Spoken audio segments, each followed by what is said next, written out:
Bwana Yesu asifiwe, ndugu msikilizaji wa kipindi chetu cha tafakari ya siku. Tunayo tafakari leo kutoka katika kitabu kile cha Yohana sura 11 kuanzia ule mstari wa kwanza. Ninapokusalimu katika jina la Yesu Kristo, nisome kwa ajili ya tafakari yetu.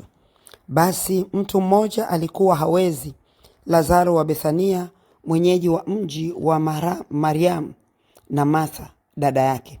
Ndiye Mariamu yule aliyempaka Bwana mara akamfuta miguu kwa nywele zake, ambaye Lazaro nduguye alikuwa hawezi. Basi wale maumbu wakatuma ujumbe kwake wakisema, Bwana, yeye umpendaye hawezi.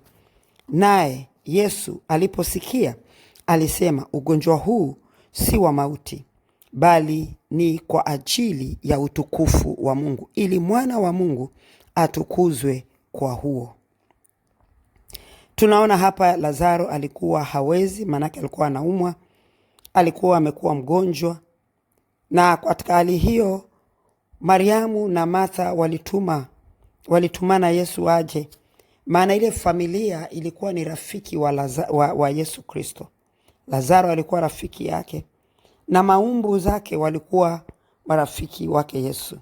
Tunaona Mariamu ndio yule aliyempaka mafuta kwenye miguu na kufuta mafuta yale kwa nywele zake, kufuta miguu yake kwa nywele zake.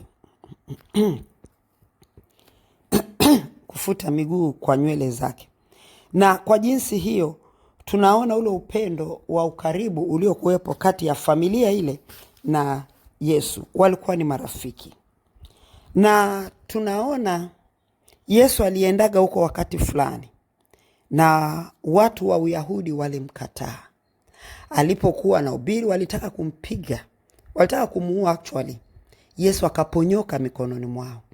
Yesu amerudishwa mara ya pili pale.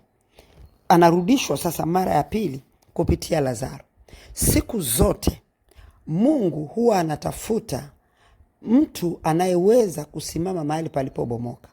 Mwanzoni, kule mwanzo katika Agano la Kale, wakati wanadamu walimwacha Mungu wakamgeukia shetani, Mungu alitafuta mtu atakayesimama ili aweze kuokoa nafsi zile za watu wale. Alipatikana Nuhu. Na hapa alipatikana Lazaro. Kwa hiyo Lazaro akafanyika kuwa mkombozi, kwa manake akafa. Akaumwa. Ugonjwa ule Yesu anasema sio wa kifo, maana Yesu alitambua nini kilichokuwa kinafanyika mahali pale. Na wanafunzi wake, wakati Yesu aliwaambia wale maumbu zake, Mariamu na Martha, walipomwambia Yesu kuhusiana na kwenda kule, Yesu hakwenda. Alikaa siku 2 zaidi, na zile siku 2 Lazaro akafa. Maana Yesu alikuwa anasubiri Lazaro afe ndipo aende. Ndipo sasa alipokufa, yeye alijua kwamba amekufa, ndipo akawaambia wanafunzi wake, twendeni. Wanafunzi wake akamwambia, yani juzi tu alitaka kukua, warudi tena huko. Akasema, twendeni. Masaa 12 ya mchana, mtu anayetembea nuruni hajikwai. Kwa hiyo wale walitaka kuniua hawajajikwaa bado, maana mimi bado nipo, bado ningalipo. Basi wakaondoka wakaenda, na walipofika pale ndipo Yesu akaambiwa, rafiki yako amelala. Rafiki yako amelala, hajapona. Basi walipokwenda wakafika mahali pale, ndipo sasa wakawa wanajaribu kwanza. Wale kabla hawajaenda, wale wanafunzi wakawa wanamwambia, sasa kama Lazaro ameshalala, je, aweza kupona? Kitu gani kinakusumbua tena kwenda? Lakini Yesu alinena habari ya mauti yake, na walidhani ya kuwa ananena habari za kulala usingizi. Basi hapo Yesu akawaambia waziwazi, Lazaro amekufa. Nami nafurahi kwa ajili yenu kwamba sikuwako huko, ili mpate kuamini, lakini na twendeni kwake. Basi Tomaso aitwaye Pacha akawaambia wanafunzi wenzie, twendeni na sisi ili tufe pamoja naye. Tomaso huyo ambaye alikuja akasema, jamani, mimi nataka nione alama za misumari kwenye mikono yake. Hapo anasema twendeni na ujasiri wote. Lakini walipofika kule, walikuta kilio na siku zimepita. Yesu anataka Lazaro afufuliwe, kaburi liweze kuondolewa, yani wafukue, waondoe jiwe, waweze kuacha lile kaburi liwe wazi. Lakini wakamwambia, hapana, amekaa siku 4 sasa kwenye kaburi, ananuka, haiwezekani, hatuwezi kufungua. Yesu akasema, jamani, nilishawaambia kwamba mkiamini mtauona utukufu wa Mungu. Sasa watu waliokuwa wamejaa mahali pale waliona kile ambacho Yesu alikifanya. Wale waliokuwa wamemkataa, wale waliotaka kumpiga, kumuua, waliona kile ambacho kilifanyika. Na kitu gani kilifanyika? Lazaro alifufuka. Yesu alimfufua Lazaro, akamtoa kwenye umauti. Ndio maana aliwaambia wanafunzi wake, huyu hajafa, amelala tu. Sasa nini tunajifunza hapa kwenye tafakari yetu ya leo? Tafakari yetu ya leo tunajifunza kitu hiki, vitu viwili. Cha kwanza, unaweza ukawa umekuwa una struggle na kazi yako, biashara yako, maisha yako ya wokovu, familia yako, mume wako, ndoa yako, watoto wako, mambo tu katika maisha haya ambaye yamekuzunguka yakawa hayaendi vizuri.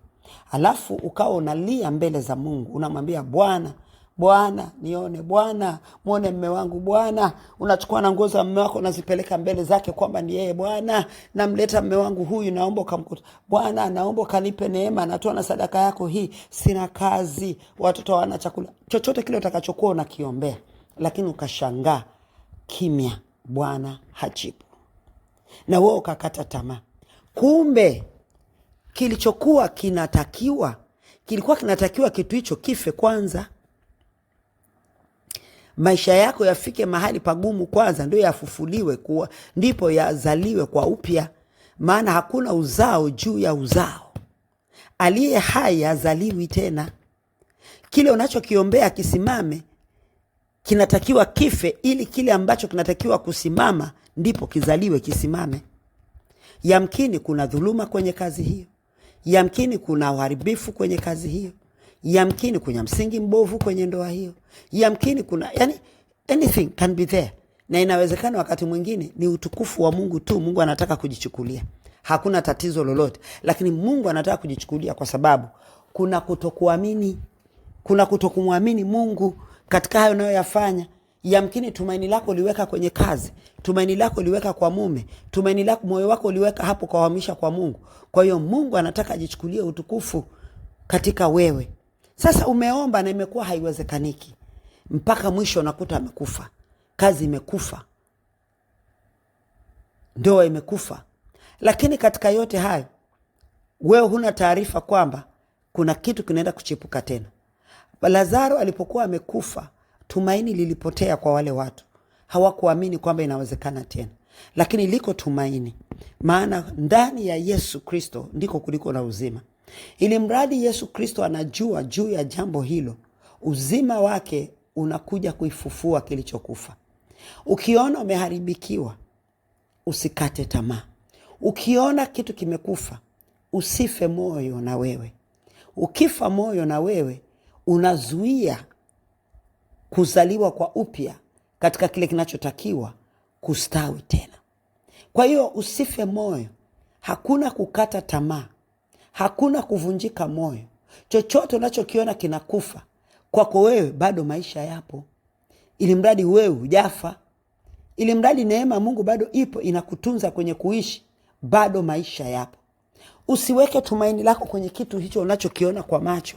ambacho kilitengenezwa kwa mikono ya kibinadamu. Biashara uliiunda wewe na bado unaweza kuunda tena. Mwanadamu alizaliwa na bado anaweza kuzaliwa mwingine tena. Kila kitu ambacho kiko kwenye uwezo wa kuzalishwa na kibinadamu bado kinawezekana tena. Niko hapa kukutia moyo. Wewe ambaye maisha yako yamekufa.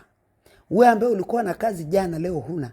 Wewe ambaye ulikuwa na mume jana leo huna na unalia. Acha maombi mabovu ya kumuombea sio afya, kumuombea nini na nini. Weka tumaini lako kwa Bwana. Kuna uzao mpya unakuja. Ayubu kila kitu kilikufa, lakini kuna uzao mpya ulikuja. Kila kitu kilikufa na alipokata tamaa akaanza kujilaani. Alipoteza muda mrefu. Na wewe umepoteza muda mrefu kwa sababu ya kutokujua. Njia yako bado ni fupi ya kufikia katika uzalishaji mpya uliobeba uzima. Ya Ayubu, baada ya kupata nuru mpya, uzao mpya ulizaliwa. Ipokee nuru mpya leo, uzao mpya uzaliwe kwako. Neno hili limekuja kwako wewe ambaye uliyekata tamaa ya kwamba kazi yangu hii imekufa kabisa, haiwezi kufufuka tena. Niko hapa kukuambia ya kwamba inawezekana tena. Na inawezekana kwa nani? Kwake yeye aaminie. Sasa nataka uamini leo katika tafakari hii kwamba Yesu Kristo anaweza, na aliweza akamfufua Lazaro. Wale ambao walikuwa wamepoteza tumaini, wale ambao hawakumwamini Yesu wakati Yesu alienda kuwahubiria, walimwamini Yesu baada ya Lazaro kufufuliwa. Wako watu ambao hawatangeweza kukupenda wewe. Wako watu ambao wasingeweza kukusikiliza. Ni mpaka kile kilichokuwepo kikafa, kinachozaliwa sasa kinaenda kubeba utukufu mpya. Biblia inasema kwenye Hagai sura ile ya 2 mstari wa 9 ya kwamba yeye anakwenda kufufua utukufu wa nyumba yake, unakwenda kuwa mkuu kuliko utukufu wa kwanza. Katika yale ambayo yalikuwa yamekufa, yanakwenda kufufuliwa na jina la Bwana linakwenda kuinuliwa katika maisha yako. Nataka upokee neno hili.